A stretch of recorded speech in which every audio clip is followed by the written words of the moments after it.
Hello and welcome back to another Good Game Nation video where we bring you everything TCG. My name is Sam and I'm here with Zach today. Say hello. What up? That's so funny. Today we are back with another limited battle series where we're covering the upcoming tournaments that are taking place over Discord. It's a 500 plus tournament, and we're only allowed to play the starter decks and the promos. So we are covering what we think the decks are going to look like, what the matchups are probably going to look like, and things you should know. Today I think is obvious by the video link and the wallpaper. We are covering Kaido. Yes, we're covering Kaido. We already covered Red in the previous video, so if you haven't seen that, go check that out. We're going to get into the very intricacies of the deck, why we chose cards we chose, matchups, and things to look out for in other colors. If you wanted to hear about our original thoughts of just the cards, we did that in the last series where we covered the Super Pre-Release. I'll link the purple video right here. Check that out, and then come back to this one. Immediate cards, like I said in the red video, we are going to be playing a lot of the vanillas. They're very strong, they're very good, and very easy to play, a lot of value.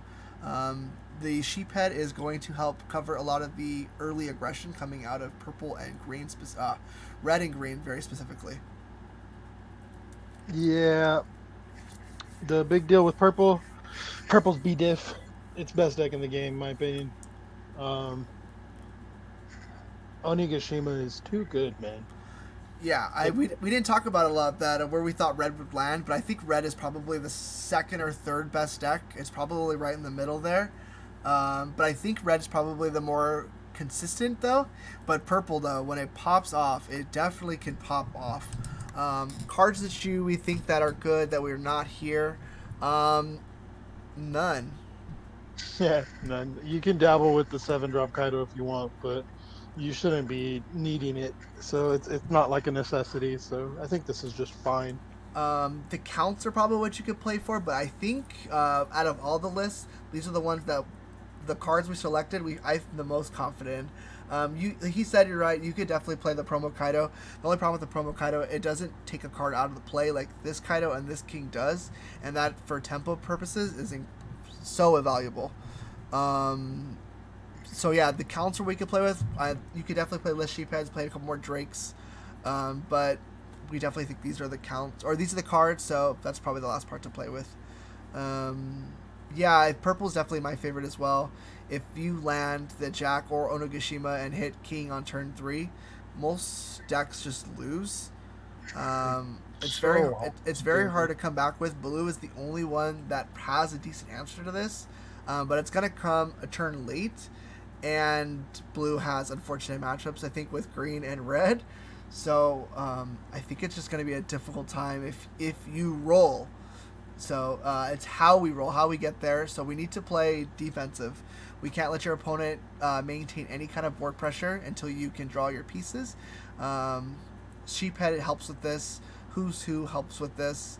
You have a lot of good tempo plays that aren't a ton of negatives. Yeah. Anything to add to that, Zach? Essentially, with the deck, let me preface when I said the deck was the best deck. What I mean by that is, if this deck draws Onigashima within the first 2 turns of the game, this deck is the best deck in the game. All of your cards say minus something to do something, and Onigashima says ignore that. Yeah, just ignore it. He's absolutely right. When I play purple, it does not matter how good my hand is. My hand have like king, queen, page 1, ulti, and like a Maria, and I'll put it back. I don't care. Like, I will put my entire hand back for Onigashima. Like, I mulligan for Onigashima, I hard mull for Onigashima, because the deck will just fix itself if you see that card. You're right. I would agree with that. I think Jack's another card. If you see Jack and your hand is playable, and you feel like you can curve, that's definitely a playable hand. You do have a good amount of draw as well. You have Sasaki and Queen, which most colors can't really say. So these are definitely cards that you want to see in your opening hand as well. And he's absolutely right. If you run into Onigashima and you have a lot of small drops, your deck has the ability to fix itself with Queen, Sasaki, and all these other cards. Another really valuable play here is ulti in page 1. This is a play that we've definitely have covered before in other decks and in other profiles. Wow, my music just came on screen. That's super cool. So that's another great play. Keep that in mind. That's a strong one here. Playing a 4-drop 5k, then a 4-drop 6k on the same turn is a huge tempo play. It's on par with Sentomaru, which is another high value play for this deck. It's honestly, I would argue that it's slightly better than Tomorrow, It's just harder. just because it's like you can do it on two, right? Like You could. your turn two can be like, you know what? I haven't seen Onigashima yet. Let me apply an immense amount of pressure, something that's going to require them, instead of putting a body on the board, it's going to require them to invest resources into getting rid of my board. So being able to just like slap that on two, Yep. still be at 3, the next turn you go to 5, you Onigashima, you're at 6, the following turn you're still kinging. Like, Yep.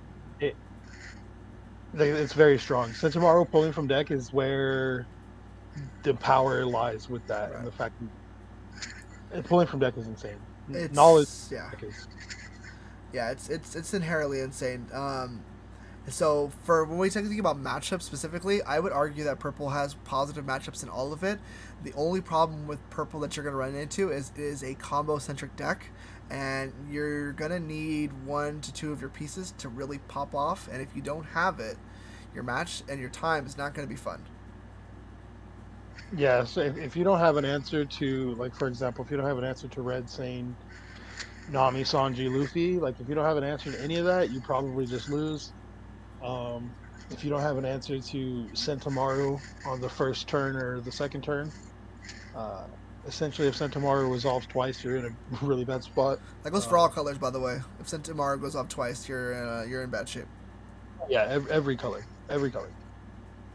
If you don't see, any of your high end because your draws are just not getting there, which is why you have to play Sasaki. Like,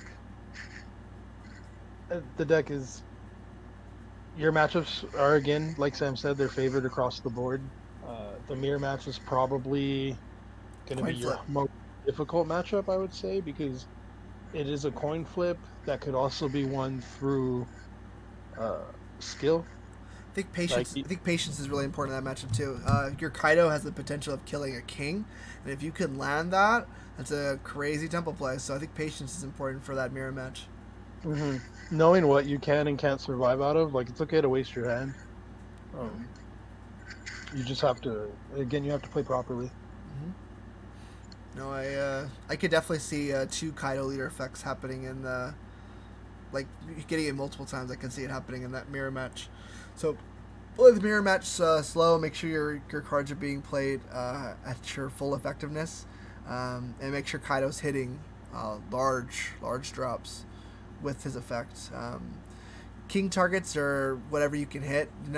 Purple doesn't have a ton of like, oh, I have to hit this card to get him out. If you can hit something strong like a ulti, page 1, or Drake, that's definitely enough value already.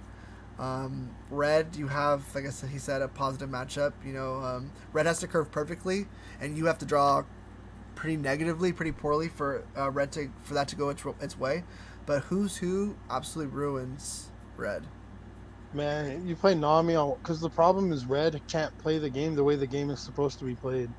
Well, from a competitive standpoint, right? Like, you never want to waste your resources. You don't want to spend your resources before you attack in any game. Yeah. So, but with red, because of the way that the leaders work, and the Nami's, like, you're kind of forced to play a card first, and like, there's nothing worse than playing like a Vivi or a Robin on 3, and then moving the mana to swing 7, and then just getting hit with a who's who, and then you're like, all right, well, I guess go.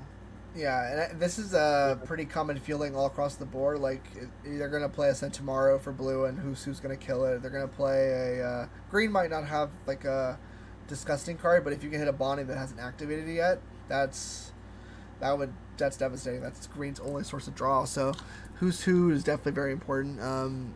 Mulligans, I think, this deck's going to be very focused on this. So practice a couple times. When you mulligan, if you have Onigashima, Zach is absolutely right. You're probably 99% going to keep it. Your hand would have to be like 3 Kaidos and a king. for me to send that guy back. But if it's all playable with Onigashima, keep it.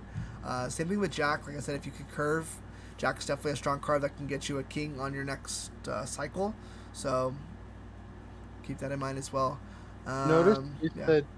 Notice how you said 3 kings or 3 Kaidos and a king. Because if that's 3 Kaidos and a queen, we still keep that in. I he said there could be potential for you to keep that hand because you could turn 1 pass, turn 2 play Onishima, turn 3 play queen. That is a solid curve. So there's sometimes where you can play out of it. Onigashima really is the backbone of this deck. You have to see it. But if you don't, it's going to be an uphill battle. So Absolutely. it could be very helpful to play the game without Onigashima, just so you're comfortable playing out of it, because the deck is an autopilot deck with it. So keep that in mind. I think purple isn't the hardest to learn, but once you've given it a couple of games against all the colors, it definitely feels like the best deck.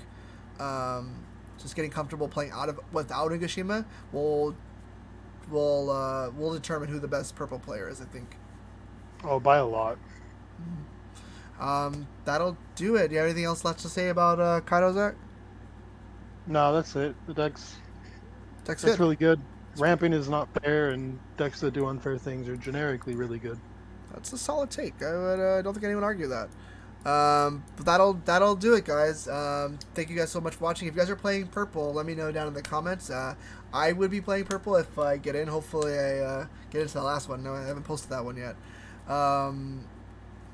If you guys are playing purple and you guys are playing different cards, we would love to know because we feel pretty confident about this one.